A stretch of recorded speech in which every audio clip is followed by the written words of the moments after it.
चाहते हो? ब्रह्मा जी ने कहा प्रभु और हमें कुछ नहीं चाहिए, हम पर तो इतनी कृपा करो कि हम आपकी आज्ञा का पालन करते हुए संसार का निर्माण तो करें और उस निर्माण में हम फंसे नहीं। संसार के लोग निर्माण करते हैं पर निर्माण में फंस जाते हैं। संसार के लोग 200-400 गज का मकान बनवाते हैं तो महाराज उसमें ऐसे फंस जाते हैं कि उससे निकलने का नाम ही नहीं लेते। यहाँ हमने अपने हाथ से पत्थर लगवाए हैं, टाइल्स लगवाए हैं, ये हमने अपने हाथ से बनवाया है। हाँ?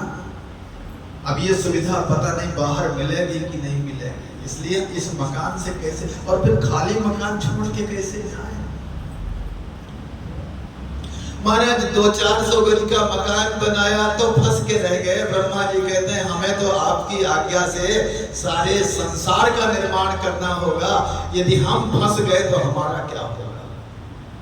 तो ऐसी कृपा करो कि हम आपकी आज्ञा का पालन करते हुए इस जगत का निर्माण तो करें पर उस जगत के निर्माण में हम फंसे नहीं, हमारी आसक्ति ना होए। भगवान कहते हैं ब्रह्मा जी ये फंसा नासमझी के कारण होता है। जो लोग नासमझ होते हैं वो कहीं भी उलझ जाते हैं, बात बात में उलझते हैं, सुलझने का नाम नहीं लेते, जहां देखो वहां उलझे पड़े। ये जो नासमझ होते हैं जिनको कहते हैं बेवकूफ, मूर्ख, जहां देखो वहां झगड़ा, वहां लड़ाई कर लेते हैं। तो जो नासमझ होते हैं, जो मूर्ख होते हैं, जो अज्ञानी होते हैं, वो जहां देखो वहां झगड़ा करते हैं, वो उलझते ही रहते हैं, सुलझने का नाम नहीं लेते। पर वो जो समझदार होते हैं, जो ज्ञानी होते हैं, जो विज्ञ होते हैं, जो तत्वज्ञ होते हैं, वो कहीं उलझते नहीं हैं, वो सुलझते ही रहते हैं। हाँ, वो कहीं फंसते नहीं हैं, क्योंकि फंसाव नासमझी के कारण होता है। इसलिए हम तुम्हें समझदारी देते हैं। समझदारी का मतलब ज्ञान, हम तुम्हें ज्ञान प्रदान करते हैं। ज्ञानम परम गुह्यम में यद विज्ञान समन्वितम सरहस्यम तदंगम च गृहाण गदितम मया।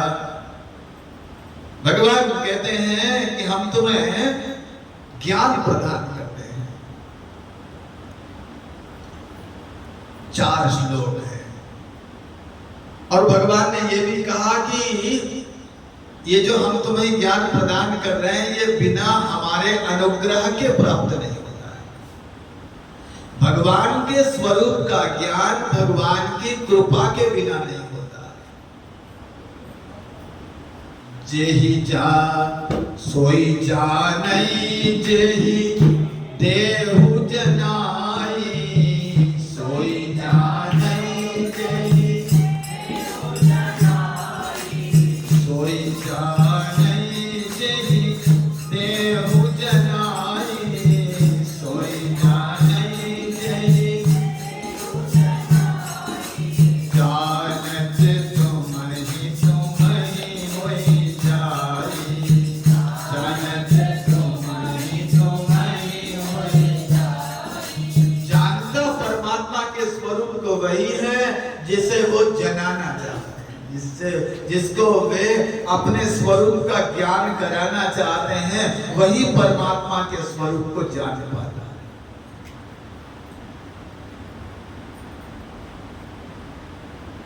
परमात्मा की कृपा जिस जीव पर होगी, परमात्मा का अनुग्रह जिस जीव पर होगा, वही जीव परमात्मा के स्वरूप को जान पाएगा। तो परमात्मा की कृपा किस पर होती है? कौन है परमात्मा की कृपा का पात्र? भगवान के तो सभी बच्चे हैं, जितने जीव हैं सब उनकी संतानें हैं। ममैवांशो जीवलोके, भगवान कहते हैं ये सब मेरे ही अंश हैं। तो भगवान सब पर कृपा क्यों नहीं करते? तो परमात्मा की कृपा का पात्र कौन है? वैसे परमात्मा की कृपा तो सब पर बरस रही है समान भाव से। जैसे पानी जब बरसता है ना, बादल जब बरसते हैं तो समान भाव से बरसते हैं। अब किसी ने भगोना यदि ठीक से रखा हुआ है तो उस भगोने में पानी भर जाएगा, और किसी ने उलट के रख दिया तो कितना भी पानी बरसे तो भी उसको भगोना भरने वाला। तो हम लोगों ने तो भगवान की कृपा तो बरस रही है, लेकिन हम लोगों ने अपनी बुद्धि उलट के रख ली। इसलिए हमें परमात्मा की कृपा का अनुभव नहीं होता है कि भगवान मेरे ऊपर कृपा कर रहे हैं। हम उन्हें जीवन भर उलाहना ही देते रहते हैं। हमने तो 1 लोटा रोज जल चढ़ाते हैं और हमारे ऊपर तो कोई कृपा की नहीं। हमने तो 16 सोमवार व्रत कर लिए, लेकिन हमारी तो मनौती आपने पूरी की नहीं। हम परमात्मा को उलाहना ही देते रहते हैं, हम उनकी कृपा का अनुभव कर ही नहीं पाते अपने जीवन में, क्योंकि हमारी बुद्धि उल्टी पड़ी है। कृपा तो उनकी सब पर हो रही है, सब पर समान भाव से उनकी कृपा की, उनके अनुग्रह की वर्षा हो रही है। परमात्मा की कृपा का जीवन में अनुभव कौन कर पाता है? परमात्मा की कृपा की पात्रता किसके जीवन में आती है? गोस्वामी जी महाराज कहते हैं, मन क्रम बचन झाड़ी चतुरा